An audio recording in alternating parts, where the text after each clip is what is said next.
all of you and welcome back to my YouTube channel. So I'm back here again with another video for class 10th. Today we'll be starting a new chapter, that is chapter 7, Control and Coordination.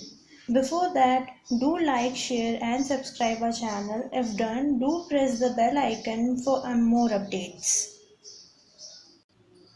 तो previous chapter में हमने देखा था life processes जो कि क्या involve करती हैं, मेंटेनेंस फंक्शंस किसमें, लिविंग ऑर्गेनिज्म में।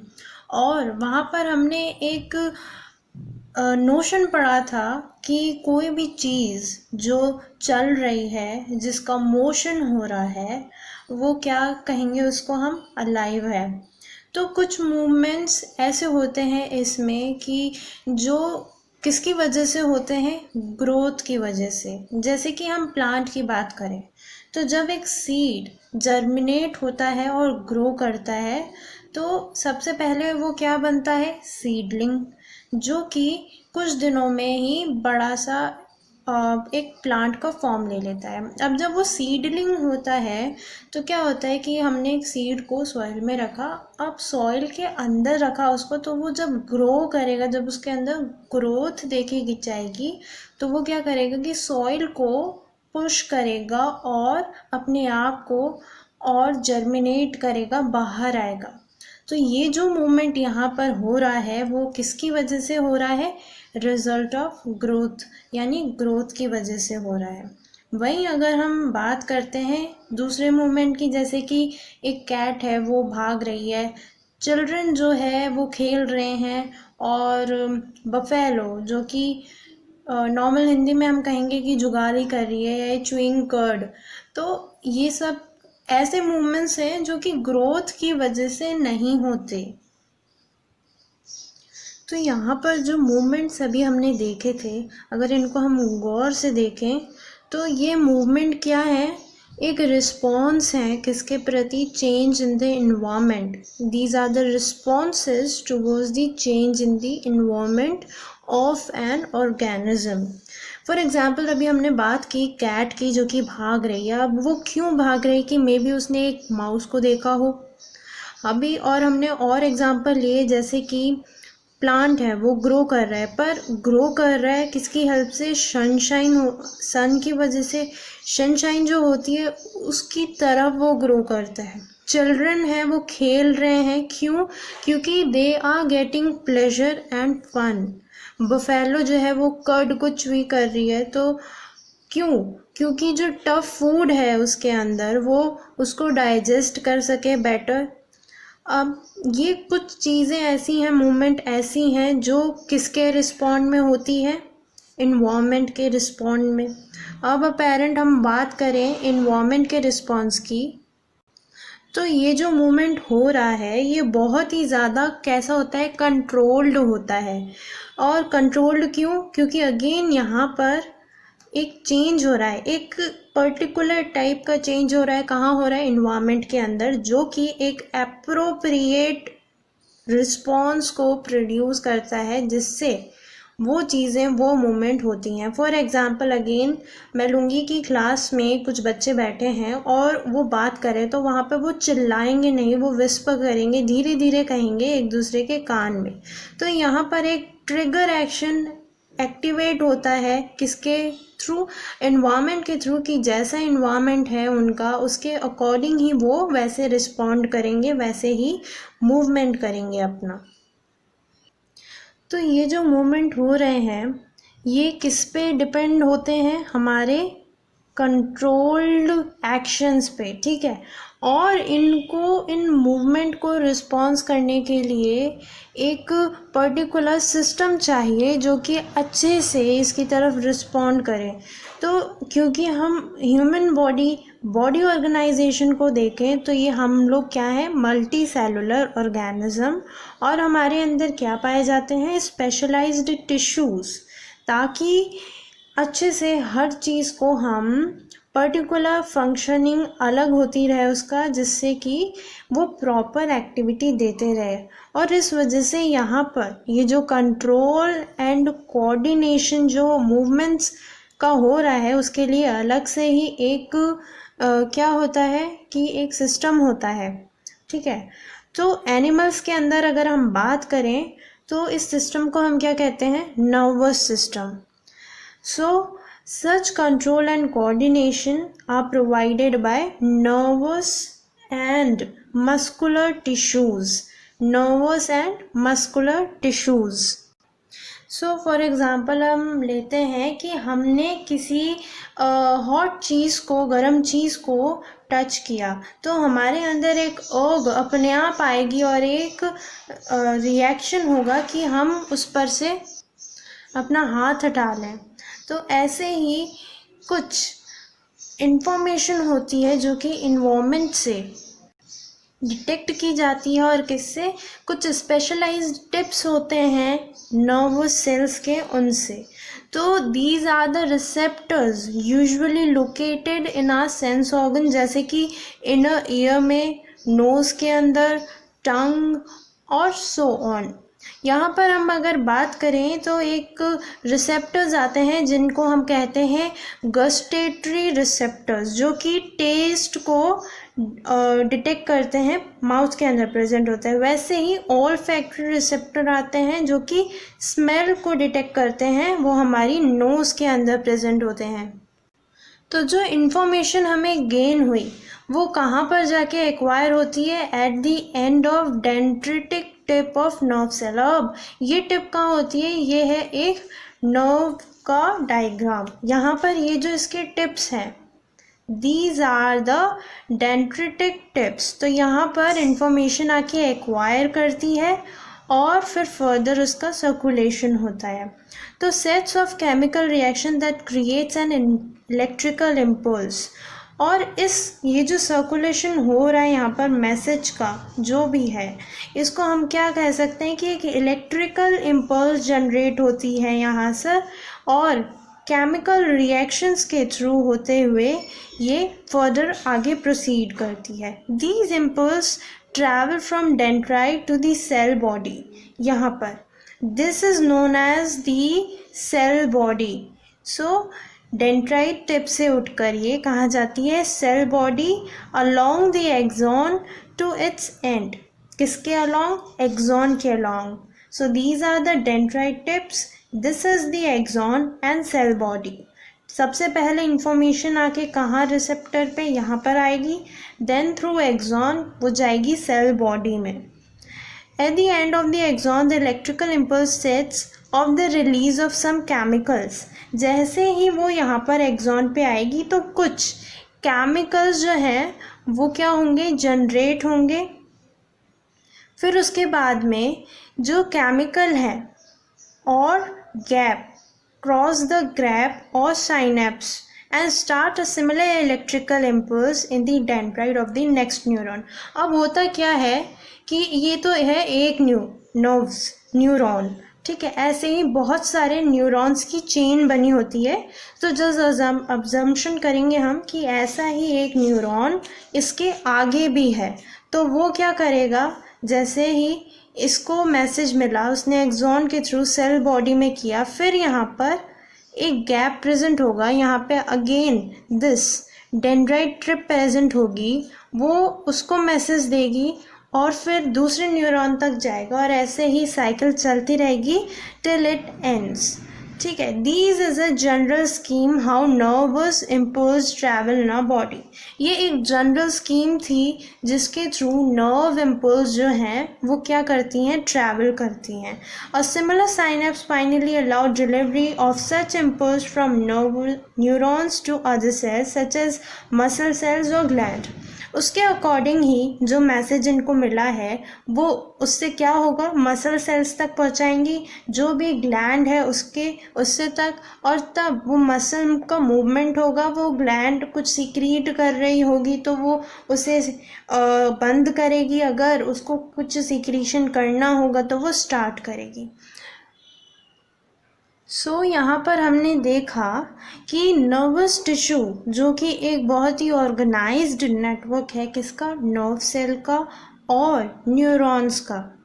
ये स्पेशलाइज्ड है कंडक्टिंग इंफॉर्मेशन में via electrical impulse, okay, from the part of the body to another. यहाँ पर इसको हम पार्ट्स ऑफ न्यूरॉन्स में आइडेंटिफाई कर सकते हैं, जैसे कि पहला क्या हो रहा है, वेयर इंफॉर्मेशन इज एक्वायर्ड. सबसे पहले क्या होगा, इंफॉर्मेशन आके क्या करेगी, एक्वायर करेगी, through which information travels an electric impulse. Second है कि तब वहाँ पर क्या जनरेट होगी, एक इलेक्ट्रिकल इम्पल्स. फर्दर थर्ड है where this impulse must be converted into chemical signal for onward transportation. तो उसके बाद में जो इम्पल्स बनी है उसको कन्वर्ट होके किसमें, केमिकल सिग्नल में फर्दर ट्रांसमिशन उसका करेंगे. सो आवर नेक्स्ट टॉपिक है what happens in reflex action. Reflex अगर हम इस वर्ड को देखें तो बहुत ही कॉमनली यूज्ड होता है, like I jumped out of the way of the bus reflexly, or I pulled my hand back from the out of the way bus flame reflexly. So reflex action से हमें क्या idea मिलता है कि हम एक एक्शन कर रहे हैं, हम एक रिस्पॉन्ड क्रिएट कर रहे हैं विदाउट थिंकिंग अबाउट इट और without feeling in. So these functions, these actions, these reflections, how they are controlled and achieved in such situations. So if we talk about the sensation of heat, if the nerve that detect heat were to be connected to the nerves that move muscles in a simple way, the process of detecting the signal or the input and responding to it by an output action might be completed quickly. Such a connection is commonly called a reflex arc. तो एक question arise होता है यहाँ पे कि what is a reflex arc और what do you mean by a reflex arc. तो हम क्या कह सकते हैं कि जब कोई भी ऐसा रैंडम सेंसेशन प्रोड्यूस होता है जिसकी वजह से जो हमारी नर्व्स हैं उसको डिटेक्ट करके और तुरंत ही किसको वो प्रोसेस करती हैं, जो इलेक्ट्रिकल इम्पल्स होंगी वो फ्लो होंगी, ठीक है. And it's a very quick action that is transferred to the muscles and that muscles further क्या करती हैं, एक्शन करती हैं उसके आउटपुट में. तो ये जो क्विक एक्शन हो रहा है इसको हम क्या कहेंगे कॉमनली, इस कनेक्शन को क्या कहेंगे, रिफ्लेक्स आर्क. अब आते हैं हम nerves from all over the body met in a bundle in a spinal cord. जो हमारी स्पाइनल कॉर्ड होती है वहाँ पर जाके जितनी भी बॉडी के अंदर नर्व्स होती है वो वहाँ जाके कनेक्ट हो जाती है और फर्दर वो जो स्पाइनल कॉर्ड है वो किससे कनेक्टेड होती है, ब्रेन से. तो जैसे ही रिफ्लेक्स आर्क का फॉर्मेशन होता है वो जाता है किसमें, स्पाइनल कॉर्ड में, और फिर जो इंफॉर्मेशन जाती है एज एन इनपुट वो किस पे रीच करती है, ब्रेन पे, और ब्रेन उसके रिस्पॉन्ड में क्या भेजता है, एक आउटपुट, जिससे हम अपने मूवमेंट्स कर पाते हैं. सो of course reflex arc have evolved in animals because the thinking process of the brain is not so fast enough. In fact, many mammals have very little or none of the complex neuron network needed for thinking. So it is quite likely that reflex arc have evolved as efficient way of functioning in the absence of true thought processes. However, even after complex neurons networks have come into exercise, reflex arcs continue to be more efficient for quick responses. So what does it mean कि अभी अगर हम एक mammal animals की बात करें, for example mammals, तो यहाँ पर बहुत ही कॉम्प्लेक्स स्ट्रक्चर बन गया है न्यूरॉन नेटवर्क का और ये इतनी एफिशिएंटली वर्क करता है, इतनी एफिशिएंटली फंक्शनिंग करता है और इसकी वजह से जो कि क्विक रिस्पॉन्सेज या फिर हम कह सकते हैं जो फंक्शनिंग है वो इतनी ईजी हो चुकी है. और क्यों हुई है, क्योंकि ये धीरे धीरे अपने आप को क्या कर रहा है, डेवलप कर रहा है और इवॉल्व्ड, अपने आप को इवॉल्व कर रहा है अकॉर्डिंग टू द फंक्शनिंग। तो अब पढ़ेंगे हम ह्यूमन ब्रेन के बारे में। तो जो स्पाइनल कॉर्ड से जितनी भी नर्व्स हैं, हम क्या पढ़ चुके हैं कि ये सब आके कनेक्ट हुई भी होती हैं, और स्पाइनल कॉर्ड से फर्दर क्या कनेक्ट होता है, ब्रेन। तो जितनी भी थिंकिंग प्रोसेस होता है, जो भी इनपुट आउटपुट का प्रोसेस होता है, वो क्या करता है, ब्रेन डिसाइड करता है। तो these are the concentrated in the brain. जो भी मैकेनिज्म होता है, कॉम्प्लेक्स मैकेनिज्म होता है और न्यूरल कनेक्शन होता है थिंकिंग का, वो किसमें होता है, कंसंट्रेटेड ब्रेन के अंदर। और ये क्या होता है, मेन कोऑर्डिनेटिंग सेंटर होता है किसका, बॉडी का। और ब्रेन स्पाइनल कॉर्ड दोनों ही मिलकर क्या बनाते हैं, central nervous system. Central nervous system is consisted of brain and spinal cord. They receive information from all parts of the body and integrate it. अब कुछ ऐसे फंक्शंस होते हैं, ऐसे मूवमेंट्स होते हैं जैसे कि क्लैपिंग, डांसिंग, सिंगिंग, जहाँ पर हमें ये डिसाइड करना होता है सोच कर कि अब हमारा नेक्स्ट स्टेप या फिर नेक्स्ट मूवमेंट क्या होगा। तो ये जो डिसाइड करता है ये सिचुएशन, ये किससे होती है, नर्वस सिस्टम, जो कम्युनिकेट्स करता है किससे, मसल से। और ये कम्युनिकेशन होती है किसके, सेंट्रल नर्वस सिस्टम और other parts of the body. ठीक है, और जो कौन फैसिलिटेट करता है ये कम्युनिकेशन, पेरिफेरल नर्वस सिस्टम। क्या कौन फैसिलिटेट करता है, पेरिफेरल नर्वस सिस्टम, जो कि कहाँ कंसिस्टिंग होता है, क्या क्या, क्रैनियल नर्व्स अराइज होती है इसमें से, कहाँ से, from the brain and spinal nerves. ठीक है, कहाँ पे, स्पाइनल कॉर्ड में से। तो जितने भी मूवमेंट्स होते हैं जिनके लिए हमें सोचना पड़े, तो वहाँ पर क्या होता है, ब्रेन और सेंट्रल नर्वस सिस्टम तो होता है ये, पर जो मेन उसको जो पाथ डिफाइनिंग कौन करता है, पेरिफेरल नर्वस सिस्टम, जो कि क्या कंसिस्ट करता है, क्रैनियल नर्व से, और कहाँ से अराइज होता है, ब्रेन से, और स्पाइनल नर्व्स किससे अराइज होती हैं, स्पाइनल कॉर्ड से। The brain thus allows us to think and take action based on the thinking, as you will accept. This is accomplished through a complex design with different parts of the brain responsible for integrating different inputs and outputs. The brain has three such major parts or regions, namely the forebrain, midbrain and hindbrain. तो इतने सारे actions होते हैं, इसीलिए brain को हमने divide कर दिया तीन मेजर रीजन्स में और पार्ट्स में, namely fore brain, mid brain and hind brain. ये तीन पार्ट है ब्रेन के। तो सबसे पहले फोर ब्रेन के बारे में पढ़े। तो the main thinking part of the brain, ये क्या होता है, थिंकिंग पार्ट होता है जहाँ से हमें सोचने की क्षमता मिलती है।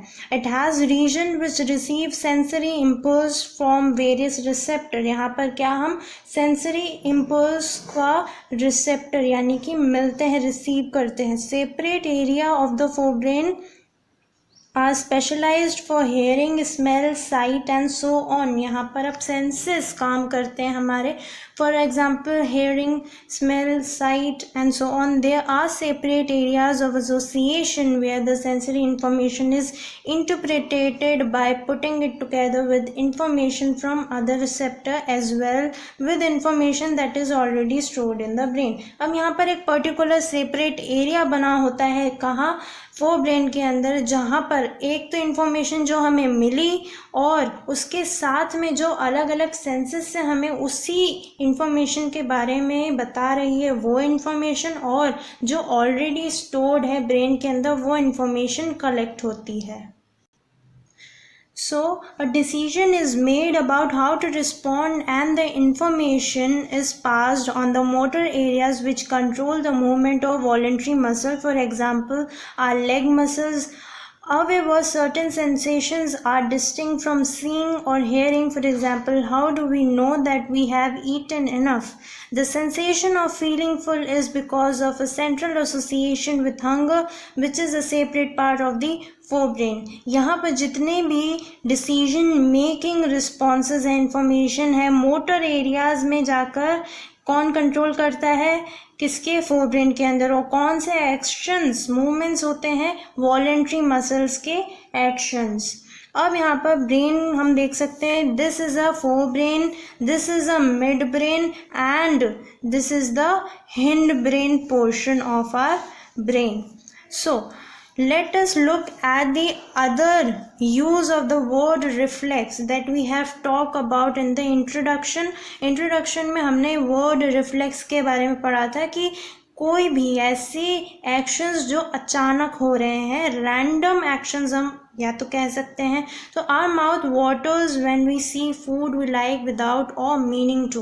तो हम देखते हैं किसी खाने को जो हमें बहुत ज़्यादा कोई डिश अच्छी लगती है, तो उसको देखते ही हमारे मुंह में पानी आ जाता है। तो वो क्यों? और जो हार्ट बीट होती है, अगर हम किसी चीज़ के बारे में सोच रहे हैं या फिर कोई डरावनी चीज़ हम देख लेते हैं तो हमारी हार्ट बीट क्या हो जाती है? फास्ट हो जाती है। तो ये हमारे कंट्रोल में नहीं है। तो ये we cannot control these actions easily by thinking about them even if we wanted to। अगर हम करना चाहे भी कंट्रोल तो कुछ हद तक ये कंट्रोल नहीं हो पाते हमसे कुछ टाइम तक। So in between the simple reflex action like change in the size of the pupil and thought out actions such as moving a chair, there is another set of muscle movement over which we do not have any thinking control. Many of these involuntary actions are controlled by midbrain and hindbrain। तो जितने भी involuntary actions हैं जिनको हम control नहीं कर पाते वो किससे होते हैं? midbrain और hindbrain से। All these involuntary actions include blood pressure, salivation and vomiting are controlled by the medulla in the hindbrain। So यहाँ पर this region is known as medulla, which hindbrain consists of 3 regions: pons, medulla or cerebellum। So here medulla is responsible for what? Involuntary actions। Think about activities like walking in a straight line, riding a bicycle, picking up a pencil. These are possible due to a part of the hindbrain called cerebellum। So activities जैसे कि जो balancing activities कह सकते हैं हम, ऐसे कि pencil को उठाना, स्ट्रेट लाइन में वॉक करना, राइडिंग बाइसिकल, ये सब क्या है? एक बैलेंस करना। तो जो हमारा बैलेंस बना के रखता है वो कौन सा रीजन बनाता है? सेरेबेलम। किसका? हिंड ब्रेन का। अब it is responsible for precious or voluntary actions and maintaining the posture and balance of the body, as I have said. Imagine what happened if of each these events failed to take place if we were not thinking about it. So next topic is how are these tissues protected। So एक delicate organ होता है brain, जो कि बहुत ही important होता है activities को करने के लिए, तो इसको प्रोटेक्ट भी रखना पड़ेगा। तो हमारी बॉडी कुछ इस तरह से डिज़ाइन है कि एक जो ब्रेन है वो किसके अंदर बैठा हुआ है? एक बोनी बॉक्स के अंदर। Inside the box, the brain is contained in a fluid-filled balloon which provides for the shock absorption। इसके अंदर एक फ्लूइड भरा हुआ होता है जो कि उसको किससे? जर्क, शॉक्स, इन सब से प्रोटेक्ट करता है। If you run your hand down the middle of your back, you will feel a hard bump structure. This is a vertebral column or backbone which product the spinal cord। और हमारे पीछे नेक की तरफ backbone होगी जो कि किसे protect करती है? स्पाइनल कॉर्ड को। और जो फ्लूइड होता है जो कि प्रोटेक्ट करता है किसे? हमारे ब्रेन को। वो क्या होता है? Cerebrospinal fluid. क्या कहेंगे उसको हम? Cerebrospinal fluid. Next topic is how does the nervous tissue causes action. So far we have been talking about nervous tissue and how it collects information, sends it around the body, processes information, make decision based on the information and conveys decision to muscles for action। Other words में हम कहें कि actions या movements जो कि हम perform कर रहे हैं मसल टिश्यू के द्वारा, तो कैसे मूव करते हैं? तो जब नर्व इम्पल्स रीच करती है किसे? मसल के पास में, मसल से मसल फाइबर मूव होता है। उसके बाद में तो जो सिंपलेस्ट नोशन होता है मूवमेंट का at the cellular level in the muscle cell will move by changing their shape so they shorten. जैसे ही इम्पल्स आया, मसल पे गया, मसल से मसल फाइबर, फिर उसकी सबसे छोटी मसल तक जाएगा मसल सेल, और फिर वो जाके शॉर्ट हो जाएगी या श्रिंक कह सकते हैं हम, हो जाएगी। सो आंसर ये कुछ ऐसे केमिस्ट्रिकली लाया करता है किस पे, सेलुलर कंपोनेंट्स पे। Muscle cell have special proteins that change both their shape and their arrangement in cell in response to nerve electrical impulse. जैसे ही इम्पल्स मिलती है तो मसल सेल्स के अंदर कुछ ऐसे स्पेशल प्रोटीन पाए जाते हैं जिसकी वजह से उनका शेप और अरेंजमेंट दोनों ही चेंज हो जाता है। When this happen, new arrangement of these protein give the muscle cells happen and the muscle is moved. So this part have been finished and this was all for today. Next video में हम further coordination in plants पढ़ेंगे, but before that, if you have liked the video, give a thumbs up and do subscribe our channel and do share who are in the class 10th and who are wanted to study these topics. Thank you.